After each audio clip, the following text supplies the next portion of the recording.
नई दिल्ली में Shanghai cooperation organisation यानी एससीओ के डिफेंस मिनिस्टर्स की मीटिंग अब खत्म हो चुकी है। भारत के रक्षा मंत्री राजनाथ सिंह ने इसकी अध्यक्षता की। इस दौरान पाकिस्तान को छोड़कर सभी सदस्य देशों के रक्षा मंत्री मौजूद रहे। पाकिस्तान इसमें वर्चुअली शामिल हुआ था। भारत के रक्षा मंत्री राजनाथ सिंह ने कहा कि एससीओ देशों के बीच सदियों से सांस्कृतिक संबंध हैं। हमने वस्तुओं से लेकर विचारों तक एक दूसरे के साथ बांटा है। बदलते समय के साथ हम अपने संबंधों को मजबूत करने की कोशिश कर रहे हैं। एससीओ एक मजबूत क्षेत्रीय संगठन के तौर पर उभर रहा है। मीटिंग से एक दिन पहले गुरुवार को भारत के रक्षा मंत्री राजनाथ सिंह ने चीन के डिफेंस मिनिस्टर से बातचीत की थी। इस दौरान सीमा पर शांति को लेकर रक्षा मंत्री ने कहा था कि मौजूदा समझौतों के उल्लंघन ने द्विपक्षीय संबंधों के पूरे आधार को खत्म कर दिया है। एलएसी से जुड़े सभी मुद्दों को द्विपक्षीय समझौतों के मुताबिक ही हल किया जाना चाहिए। कल राजनाथ सिंह ने 4 देशों के रक्षा मंत्रियों से लंबी बातचीत की। इस दौरान आपसी रक्षा संबंधों पर विस्तार से चर्चा हुई। आपको बता दें कि राजनाथ सिंह की पहली मुलाकात कजाकिस्तान के defence minister colonel general Ruslan के साथ हुई। इसके बाद ईरान के defence minister brigadier general Mohammad Reza Ashtiani और तजाकिस्तान के रक्षा मंत्री के साथ हुई।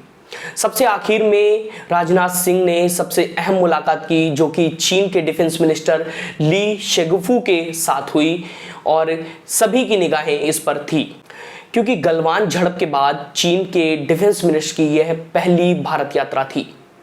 भारत और चीन के बीच हाल ही में 18वें दौर की कोर कमांडर लेवल मीटिंग हुई है। 5 महीने बाद यह मीटिंग हुई है और राजनाथ सिंह ने रूस के डिफेंस मिनिस्टर सर्गेई शोइगु से भी मुलाकात की है। इस बार एससीओ में ऑब्जर्वर के तौर पर बेलारूस और ईरान के डेलीगेशन और मिनिस्टर्स ने भी हिस्सा लिया। क्या है एससीओ समिट? एससीओ यानी शंघाई कोऑपरेशन ऑर्गेनाइजेशन, इसका गठन 15 सितंबर 2001 को शंघाई में हुआ था। एससीओ एक पॉलिटिकल, इकोनॉमिकल और सिक्योरिटी ऑर्गेनाइजेशन है। भारत, रूस और चीन, पाकिस्तान समेत कुल इसके 8 सदस्य हैं। शुरुआत में एससीओ में 6 सदस्य थे, जो कि रूस, चीन, कजाकिस्तान, तजाकिस्तान, किर्गिस्तान और उज्बेकिस्तान थे। 2017 में भारत और पाकिस्तान के जुड़ने के साथ ही एससीओ के स्थायी सदस्यों की संख्या 8 हो गई। इसके अलावा 6 देश Armenia, Azerbaijan, Cambodia, Nepal, Sri Lanka और टर्की एससीओ के डायलॉग पार्टनर के रूप में कार्य करते हैं। इसके अलावा 4 और देश हैं जो अफगानिस्तान, ईरान, बेलारूस और मंगोलिया हैं। ये ऑब्जर्वर के तौर पर कार्य करते हैं। इसके अलावा अगर हम बात करें 4 और 5 मई को होने वाली फॉरेन मिनिस्टर्स की एससीओ मीटिंग की, तो इस पे भी बड़ा सवाल है कि पाकिस्तान के डिफेंस मिनिस्टर ख्वाजा आसिफ तो एससीओ की मीटिंग में शामिल नहीं हुए हैं, तो क्या 4-5 मई को होने वाली फॉरेन मिनिस्टर्स की एससीओ मीटिंग में बिलावल भुट्टो जरदारी शामिल नहीं होंगे? भारत ने इन दोनों समिट्स के लिए पाकिस्तान को न्योता भेजा था।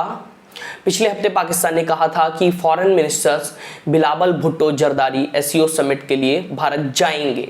इसके बाद ये लग रहा था कि फॉरेन मिनिस्टर्स की मीटिंग से पहले डिफेंस मिनिस्टर्स की समिट में आसिफ जरूर आएंगे, ताकि माहौल ठीक किया जा सके। हालांकि आसिफ के ना आने के बाद कयास लगाए जा रहे हैं कि अब शायद बिलावल भुट्टो जरदारी भी भारत ना आए। इसके बारे में जल्द ही औपचारिक तौर पर कोई ऐलान किया जा सकता है। फिलहाल इससे भारत को कोई खासा फर्क नहीं पड़ेगा।